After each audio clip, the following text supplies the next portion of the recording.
People all over the world are listening to this and arguing about it. Do you hear Yanni or Laurel?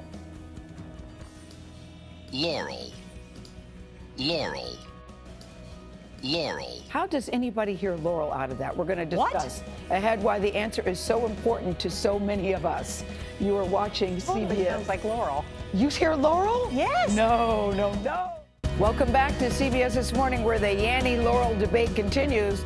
That we're going to take it into the green room. Mark Benioff, top CEO, Dr. Samson Davis, and Charlie Jeter are coming to the table next. But guys, do you hear Yanni or do you hear Laurel? Mark Benioff, you go first. I hear Yanni. What does it mean? Okay. Charlie, what do you hear? Charlie Jeter? Laurel. Laurel.